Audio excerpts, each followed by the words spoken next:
Por que uma empresa com lucro não distribui dividendo? E por que muitas vezes faz sentido ela não distribuir dividendo? Então vou mostrar aqui hoje, de maneira bem simples, aqui no quadro, aqui na lousa, para você entender a lógica que às vezes pode ser muito bom a empresa não distribuir dividendo. Então não sai daí. Fala pessoal, beleza? Para quem não me conhece, meu nome é Thiago. Então um vídeo diferente, vídeo aqui no quadro, para explicar a lógica de uma empresa de crescimento, aquela empresa aí que não paga dividendo, tem gente que não gosta de jeito nenhum, mas dependendo do caso faz até mais sentido a empresa não distribuir dividendo. Primeira coisa que tem que entender são as fases da empresa. Então aqui, ó, você tem isso aqui, ó, que é o tempo versus o tamanho de uma empresa. Bom, melhorou. Então uma empresa quando nasce, normalmente, né, tirando as exceções, ela nasce pequena. Imagina que isso aqui é o tamanho da empresa e o tempo. Então ela nasce pequena e ela vai crescendo. Começa que vai crescendo, crescendo, crescendo, vai ganhando mercado, até que ela chega uma hora que não tem mais para onde ela crescer. E aí ela se estabiliza e cresce ali o PIB do país aí o resto da vida. Então a empresa tem várias fases e aqui vai passando o tempo, beleza?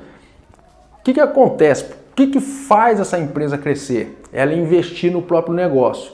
Você imagina que se ela faz um negócio, pega o lucro, distribui, pega o lucro, distribui, ou ela vai ter que tomar muita dívida para crescer, ou ela não vai crescer. Então vou dar um exemplo aqui, inclusive eu fiz isso no passado em relação à construção de casa, vou dar um exemplo prático aqui, você vai entender melhor. Bom, imagina o seguinte, imagina que eu sou uma empresa que estou fazendo casa. Então eu gasto lá 200 para fazer uma casa e vendo a casa por 400. Se eu pego esses 400, coloco no bolso, coloco os 200 de lucro no bolso, né? Vamos falar que tive 200 de lucro, coloquei no bolso.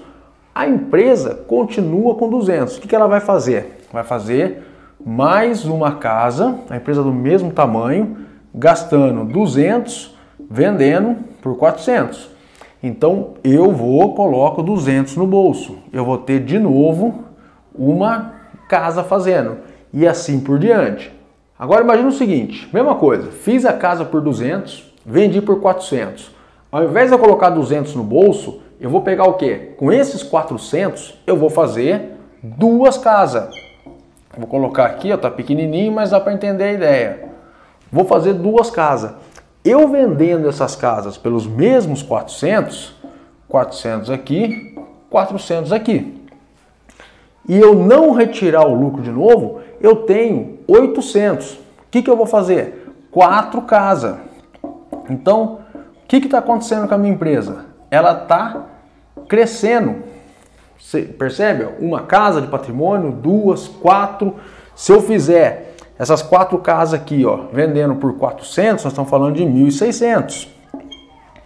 E até onde vai isso? Aí vai da empresa analisar o negócio dela, o mercado dela.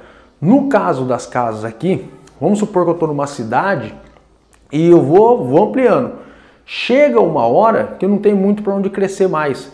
É hora de fazer o quê? Eu não vou conseguir pegar, por exemplo, os 1.600 e fazer 8 casas. Não vai ter mais espaço, não vai ter mais público para isso, não vai ter mais cliente para isso. Então eu pego, construo lá de novo mais 4 casas e coloco os 800 no bolso de lucro. Percebe que aqui, ó, a empresa está lucrando 800. E se eu tivesse mantido, tirando esse lucro toda vez que eu tinha lá desde o começo, estaria lucrando 200 até hoje. Com o crescimento, chega uma hora que a empresa está tirando um lucro maior. Então esse é o motivo das vezes a empresa segurar o lucro no começo para conseguir pagar um lucro melhor lá na frente. Até porque, se a gente tirar todo o lucro da empresa, num momento de crise, a empresa fica a pé, né? É onde quebra muita gente no caminho aí, empreendedor pequeno, ele acaba tirando todo o lucro da empresa e fica sem caixa, fica sem uma reserva e acaba ficando pelo caminho. Então toda empresa com responsabilidade ela tem que reter uma parte do lucro. E é isso que o pessoal não entende. Mas falando em empresa de bolsa, empresas grandes, né? É esse o motivo, por exemplo, que ela não distribui o lucro.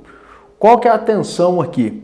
Se por acaso uma empresa não está distribuindo lucro, só que ela não está crescendo o patrimônio, ela não está rentabilizando de uma maneira aí, pelo menos mais do que você conseguiria, vamos colocar aí uma taxa Selic da vida, então o que ela está fazendo? Então ela está reinvestindo mal, então é melhor ela distribuir o dinheiro para mim que eu vou investir melhor do que ela.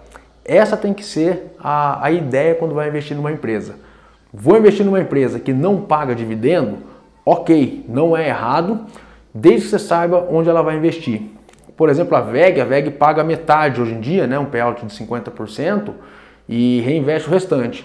E ela rentabiliza absurdamente esse reinvestimento dela, coisa que eu, por exemplo, não iria conseguir rentabilizar aquela quantia. Então, se a VEG pagasse dividendo desde 2016, provavelmente ela não teria dado essa porrada para cima em tamanho de mercado, valor de mercado, valorização da ação, porque no longo prazo a cotação segue lucro, isso não tem discussão aí no longo prazo, né? Curto prazo acontece tudo, mas no longo prazo a cotação acompanha a ação. Então essa é a ideia aí de uma empresa de crescimento. Beleza? Se gostou, não esquece de deixar o like aqui, ó, se inscrever no canal, o YouTube te trazer vídeos sempre em primeira mão assim que ele vai pro ar. Eu vou ficando por aqui, valeu!